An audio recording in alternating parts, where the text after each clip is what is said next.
folks, my latest book, Act Like a Success, Think Like a Success, has hit #1 on the New York Times bestseller list. I'm very proud of the book, and not just because it's doing well, but because it has the potential to help so many of you find fulfillment, which is the reason I wrote the book in the first place. I want to talk to you about a chapter in the book, chapter 3, which I entitled, Take the Lid Off the Jar. Those of you who own a pet, a dog, you're very familiar with they have the possibility of catching fleas. Fleas are one of the smallest insects. Fleas have one of the highest vertical leaps of any living insect based on their size. A flea has a 36-inch vertical leap. Now, if you capture a flea and you put it in a jar and you put the lid on the jar, that flea still has a 36 vertical leap. So it will start jumping in that jar until it hits his head.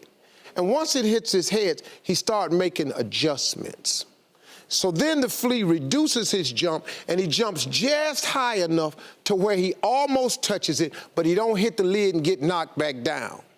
Now, if you put another flea in there, that flea has a 36-inch vertical. And then once they find out they get knocked down a little bit, that flea starts jumping just before the lid so it don't get knocked down. Funny thing happens. If these fleas have baby fleas in a jar, these fleas are born with a 36-inch vertical.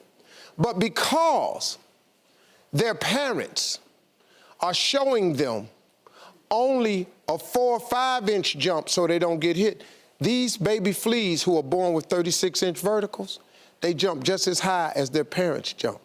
And what we do as people is we do the same things. We allow our environment to dictate to us. We allow our friends to dictate to us, our circle of associates to dictate to us how high we jump. When I was in the 6th grade and the teacher asked me what I wanted to be when I grow up, and she had everybody write an assignment on a piece of paper, I wrote down on a piece of paper I wanted to be on TV.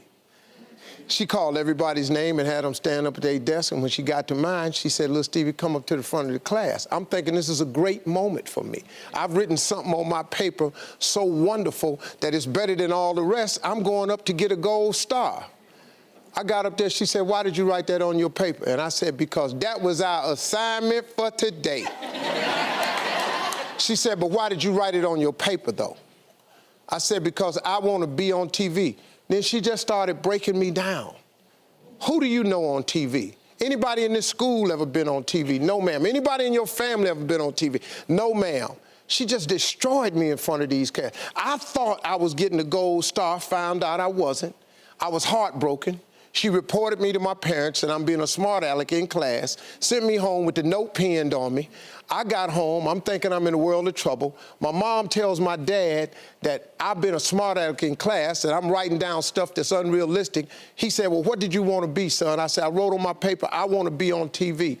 He looked at my mother and said, "Well, what's wrong with that?" She said, "Because the teacher says that's unreasonable." He said, "How does she know?" And that was the first moment that I found out that my father, who had a 3rd grade education, who my mother taught to read and write, I said, "Man, this guy's on to something." So he told me what did she want you to write? I said, "A policeman or fireman or ball player." She said, "Write that on the paper and give it back to her." She said, "But every morning when you wake up, take your paper, put it in your drawer. Read your paper every morning when you wake up, and read your paper every night before you go to bed. If you turn your TV on today, the little boy in the 6th grade is on TV." Very true statement. Because my father informed me, "Son, take the lid off of your jar." And that's what the book is about, is to help people understand no matter who you are, no matter where you are in life, you can take the lid off of your jar. And if you're wondering if you still have the lid on in your life, here are some clues that's going to let you know that the lid is still on. If you're not excited about waking up in the morning, if you're sitting around bored out of your mind, if you got time to do everything anybody asks you to do, you probably got the lid on. If when you tell your dreams to all your friends, it makes sense to them. you got your lid on, man. Your dreams should not make sense to everybody. You got to say something that make people go, how you gonna do that? That's when you got the lid off. And if I were you, I'd do that. I'd take the lid off. Makes sense to me, don't it? We'll be right back, folks.